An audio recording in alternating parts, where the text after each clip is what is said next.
बैनुल-अक़वामी सतह पर महंगाई इतना बड़ा और पेचीदा मसला बन चुका है कि सारी दुनिया में उसकी वजह से भौचाल आ चुका है। देखिए, तरक्की याफ्ता ममालिक के अंदर भी उनके लीडरान के ऊपर तनकीद जारी है कि महंगाई इतनी ज़्यादा एक साथ क्यों बढ़ गई। लोग मुझसे पूछते हैं, मैं उन्हें यही कहता हूं कि साहब, मैं तो कोशिश करता हूं कि मैं इसके बारे में पढ़ता रहूं, लेकिन ये जो पीछे 2 साल गुज़रे जिनमें कारोबार नहीं हुआ, जितनी ऐसी सनतें थीं जिनका कारोबार नहीं चला, उनका बैनुल-अक़वामी माशी निज़ाम से, जिसका कोई मालिक नहीं है, बैनुल-अक़वामी माशी निज़ाम, दुनियावी तौर पे उसका कोई मालिक नहीं, एक मालिक नहीं है दुनियावी तौर पे, कोई एक या एक जिसे आप कह सकते हैं कि कई लोग उसकी ज़िम्मेदारी अपने कंधे के ऊपर नहीं ले सकते, बल्कि सभी उसको किसी न किसी तरीके से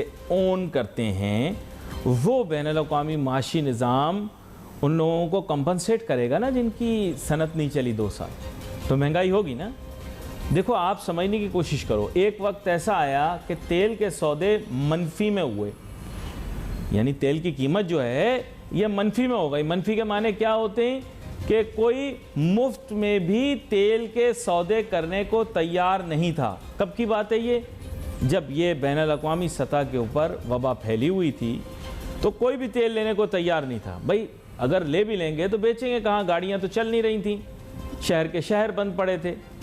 पाकिस्तान जैसा तरक्की पजीर मुल्क, यहाँ पर भी कितने अरसे हमने देखा कि कारोबार बंद रहे। भाई, वबा है, वबा है, वबा है, वबा है। तो उस वबाई कैफियत के अंदर जो मामलात पेश आए, उन सनतों को कंपनसेट करना है। उस ज़माने में जिनका कारोबार नहीं चला, उनका मुनाफा बराबर करने के लिए महंगाई करना लाजिम है। लोग मुझे यही बोल रहे हैं कि साहब, ये आप कैसी बातें कर रहे हैं, लेकिन क्या मेरी बातें सच्ची साबित नहीं हो रही? मैंने यही कहा, बैनुल-अक़वामी माशी निज़ाम जिसका दुनियावी तौर पे कोई मिल्कियत किसी एक शख्स के पास नहीं हो सकती या चंद अशख़ास के पास नहीं हो सकती, बल्कि वो इज्तिमाई तौर पे बहुत सारे लोगों का जो है वो, मैं कहूँगा कि इंटरेस्ट होगा उसके अंदर। अच्छा, अब दूसरी तरफ आ जाइए कि पाकिस्तान में उसके क्या असरात मुरतब हो रहे हैं। देखिए, पाकिस्तान जैसे ममालिक जो होते हैं ना, गरीब ममालिक, तरक्की पजीर ममालिक, IMF से मांगे तांगे पे चलने वाले, वर्ल्ड बैंक से मांगे तांगे पे चलने वाले, ये बैनुल-अक़वामी माशी निज़ाम का सबसे कमज़ोर हिस्सा तस्वुर किए जाते हैं। यहाँ पे इस्तेहसाल की हवा चल पड़ती है। हम अकेले नहीं हैं, लबनान हो गया, श्रीलंका हो गया, खित्ते के और ममालिक हो गए जहाँ पर हमसे कहीं ज़्यादा बुरे हालात हैं। मैं आपको बता रहा हूँ, ये वो तरक्की पजीर ममालिक हैं जहाँ पर फ्री फॉर ऑल है, जो घुस जाए जिस तरह से, कोई लाजिम कानून निज़ाम वज़ा नहीं है। सियासी तौर पे किसी भी वक्त अदम इस्तेहकाम लाकर यहाँ के मामलात ख़राब किए जा सकते हैं और कीमतों को भी जिस समत में ले जाना चाहें ले जाएं, आप कोई पूछने वाला नहीं। सीधी आपसे बात कर रहा हूँ। तो ये वजह बनी महंगाई की पाकिस्तान में कि बैनुल-अक़वामी सतह पर भी महंगाई बहुत ज़्यादा है और दीगर हमारे जिस तरह के तरक्की पजीर ममालिक हैं वहाँ पर हालात इससे भी बदतर हैं। नाजरीन, अब हमें ज्वाइन करेंगे जनाब मोहम्मद शहबाज साहब। डॉक्टर मोहम्मद शहबाज साहब मुल्क के मारूफ मईशतदान है। वेलकम करता हूँ आपको शो में। जी, बहुत शुक्रिया अली भाई। अब मसला पेचीदा है, बातें आप मेरी सुनते रहे हैं, मैं और मज़ीद तवालत की तरफ नहीं जाता। अब बराह रास्त जवाब की जानिब आएँ और अपने तासुरात बयान करें कि बैनुल-अक़वामी सतह के ऊपर होने वाली महंगाई और पाकिस्तान के मौजूदा हालात के अंदर क्या आवाम को मज़ीद महंगाई का सामना करना पड़ेगा और इसका हल क्या है। बहुत शुक्रिया अली भाई। अगर आपको याद हो तो मेरे ख्याल में हमने एक प्रोग्राम किया था मिर्ज़ा अख्तियार बेग साहब के साथ, और उस प्रोग्राम को हमने इस एक सेंटेंस के ऊपर ख़त्म किया था कि our political leaders will have to understand political stability is economic stability and economic stability is a political stability. या इसको हम आम लफ्ज़ों में ये कहें कि अगर आपने अपनी इकोनॉमिक बचानी है तो उसके लिए आपको पॉलिटिक्स के ऊपर जो है वो खासा जो पॉलिटिकल फैक्टर्स को आपको फिक्स करना होगा, और अगर पॉलिटिक्स आपने बचानी फिर इकोनॉमिक्स फैक्टर्स जो हैं वो आपको फिक्स करने होंगे। अब हम हर रोज़, मैं तो बल्कि ये समझता हूँ, और मेरी बात सुन के आप हंसेंगे, मुझे लग रहा है कि एक वो एग्जाम्पल आपको याद है एक बंदर की, तो उसने कहा था जी आप बस ना, वो कभी इधर छलांग लगा रहा था, कभी इधर छलांग लगा रहा था। तो उसने किसी से पूछा, भाई ये तुम कर क्या रहे हो? कहते बस मेरी आप आनियां जानियां देखें, बाकी कुछ ना पूछे मुझसे। तो हमारा जो हाल है ना, बस वो बंदर वाला है कि अवाम को ये कहा जा रहा है कि आप बस हमारी ना आनियां जानियां देखें, हमसे पूछें कुछ ना। तो उसी आनियों जानियों के चक्कर में अवाम का जो ना वो देखें खून पसीना जो निकाल के महंगाई ने बिल्कुल ही खत्म कर दिया है। हम अक्सर ये कहते हैं, लो जी वो इंटरनेशनल देखें, आप ठीक है, आप अपने आप को कंपेयर करें इंटरनेशनल इकोनॉमी के साथ, उसमें कोई मजायका नहीं है। बट जब भी कंपेयर करें, जो भी कंपेयर करें, आपने रहना पाकिस्तान के अंदर ही है। आप अगर पाकिस्तानी इकोनॉमी को यूके के साथ कंपेयर करेंगे, फिर भी आपने कराची के अंदर है कि हम प्रोग्राम कर रहे हैं, मैं जरावल में बैठा हूँ, फिर हमने रहना उधर ही है। मकसद बात करने का ये है, उनके सर्कमस्टांसेस कुछ और हैं। आज उनके जो बरतानवी वज़ीर आज़म हैं लिज़ ट्रूस ने माफ़ी मांगी है कि इस महंगाई की वजह से हमें मुआशी इस्लाहात करनी पड़ रही हैं और मुझे सॉरी कि इस वजह से लोगों को थोड़ा मुश्किल का सामना करना पड़ रहा है।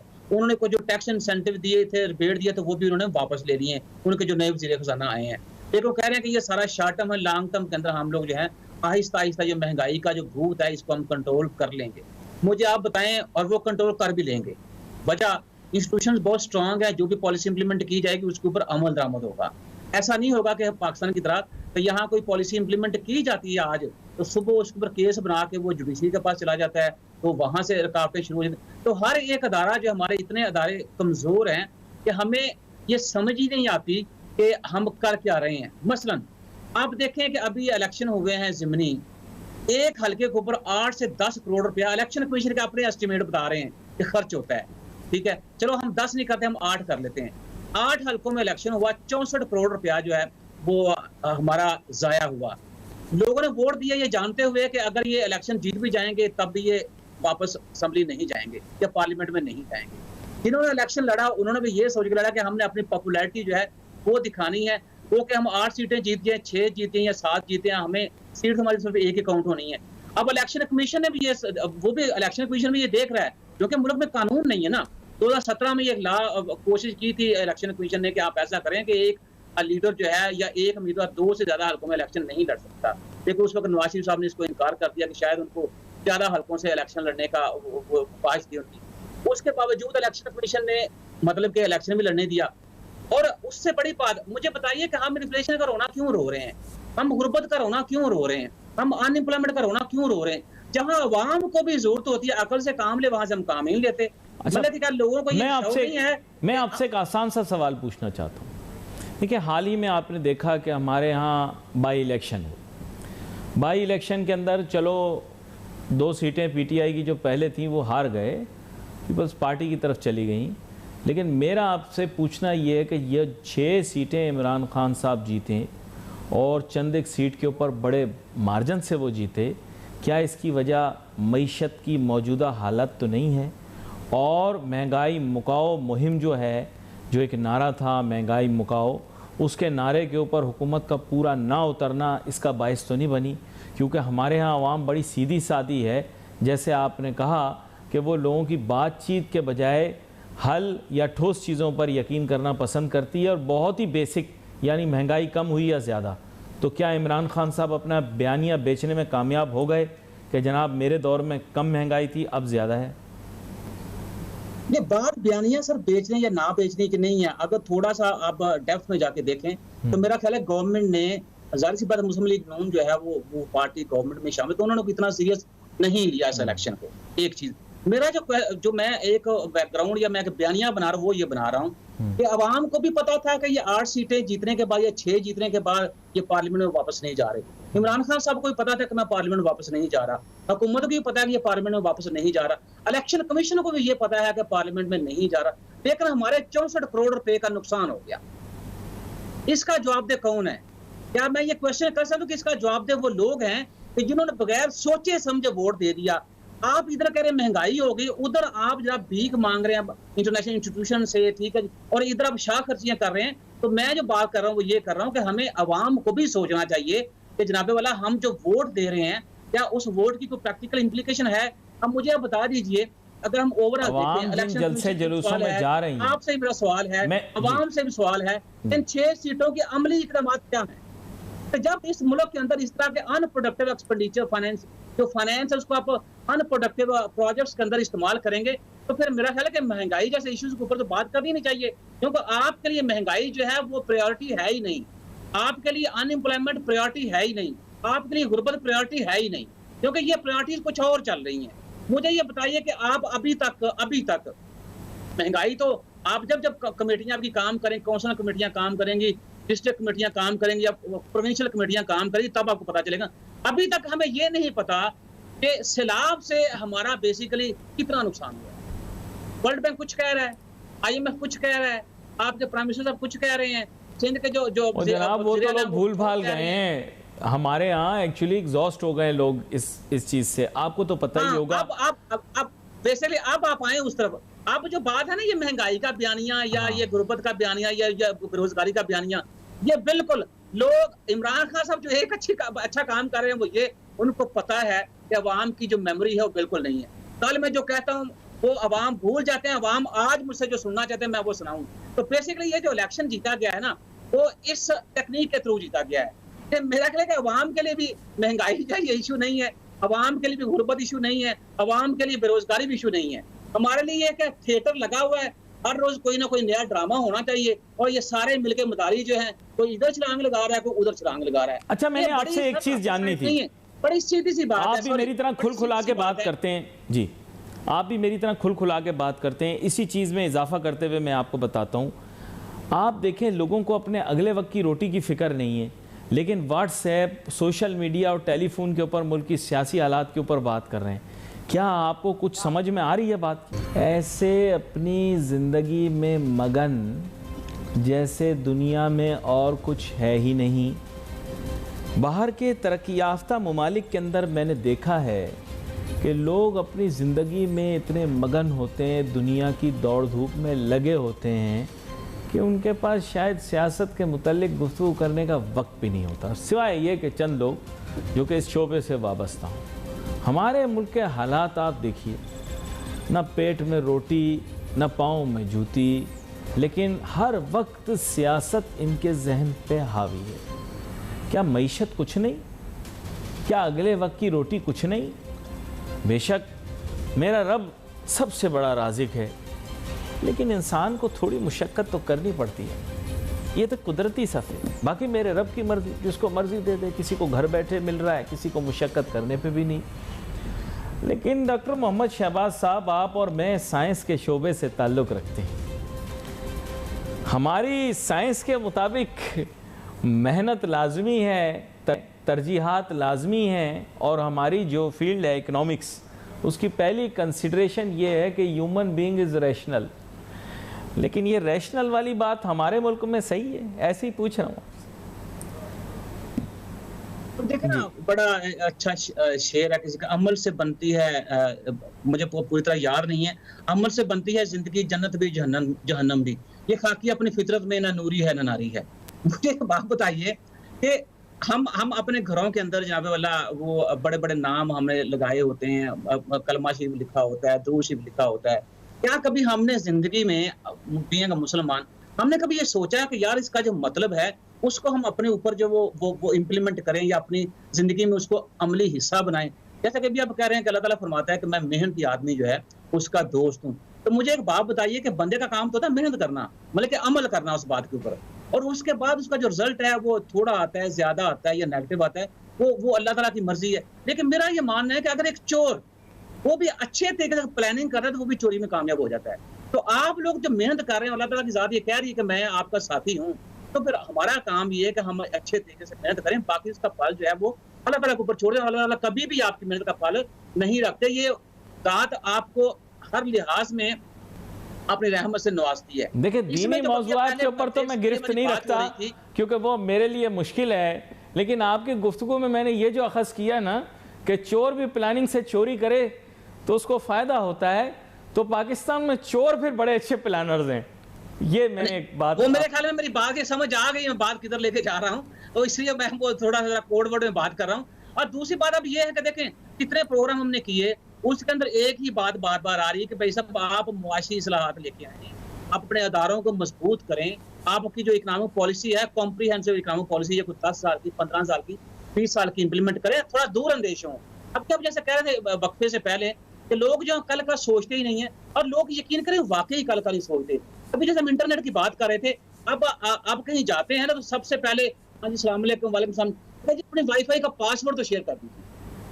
मतलब कि बाकी चाय पानी की, कोल्ड ड्रिंक की या खाने की बात बाद में होती है।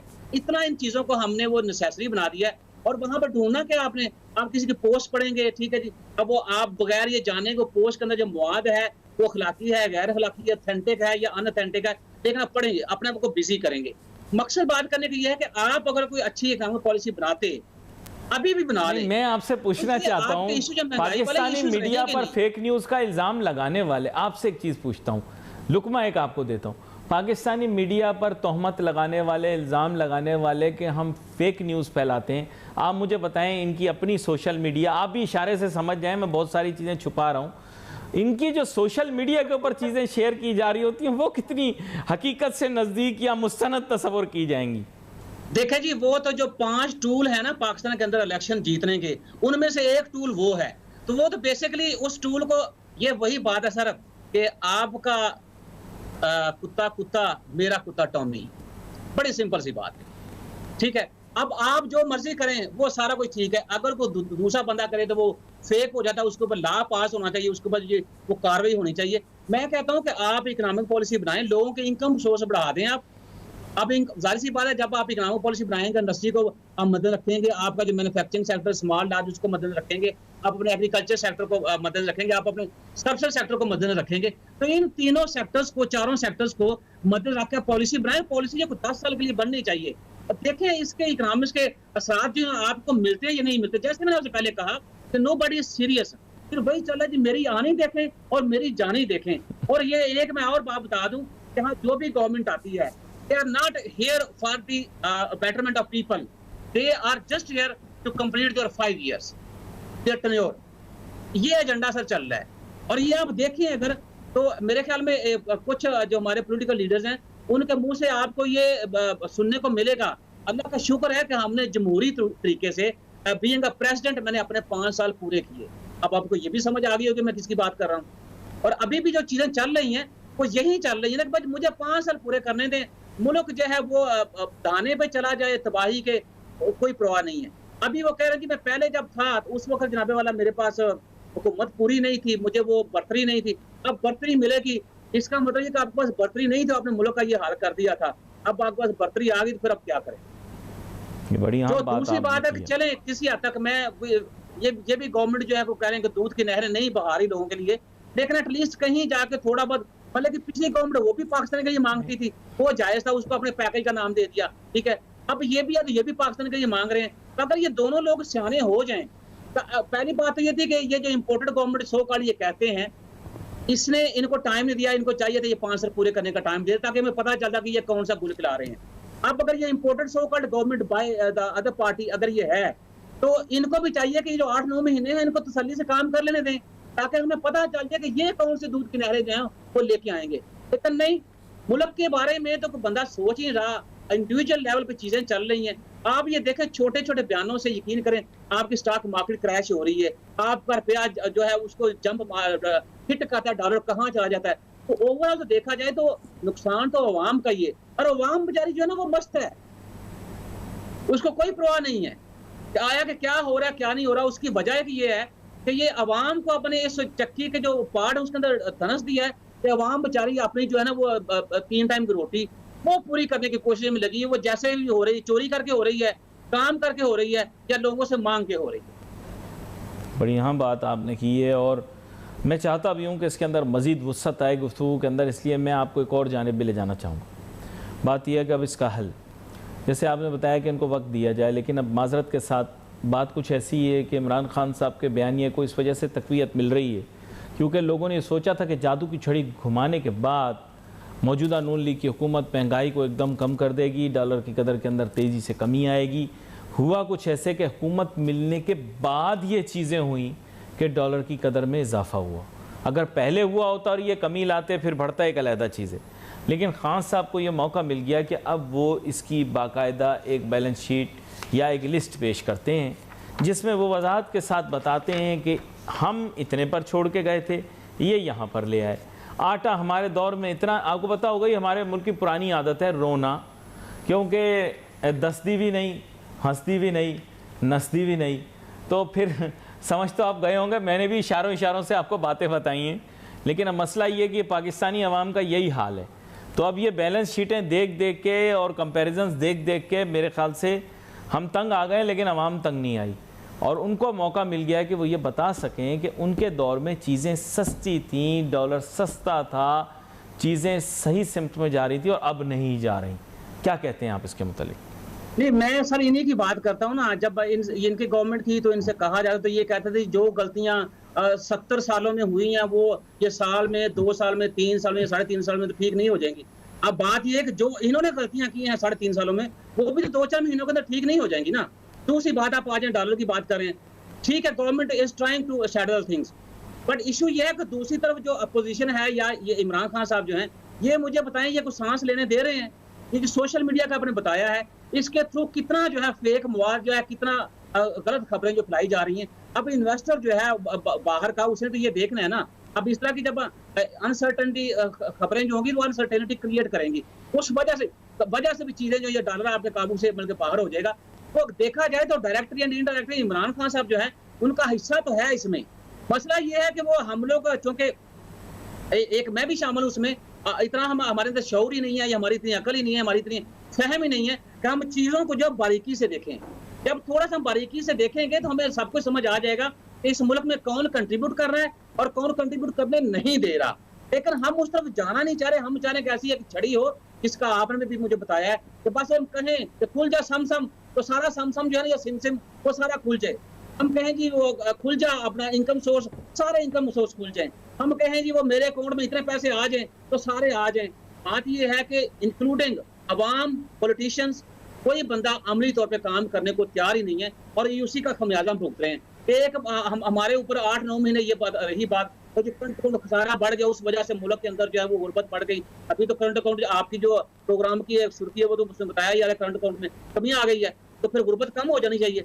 बेसिकली जो हमारी पॉलिसीज हैं उसके ऊपर हमें तवज्जो देनी चाहिए। बस हमें एक बयानिया मिलता है, उसको हम इतना वो दिन रात इतना रगेदते हैं, तो हमें वो चाहे झूठ ही क्यों ना हो, तो हमें ये लगता है कि भाई साहब ये जो बात हो रही है ना वो सच हो रही है। ठीक है, अब आप मुझे ये बताएं, अगर ये 5-6 महीने ये पूरे कर लेते हैं उसमें क्या बिगड़ जाएगा? अगर आपकी 3.5 साल में परफॉर्मेंस बहुत अच्छी थी तो इनको अपनी परफॉर्मेंस खराब करने दें।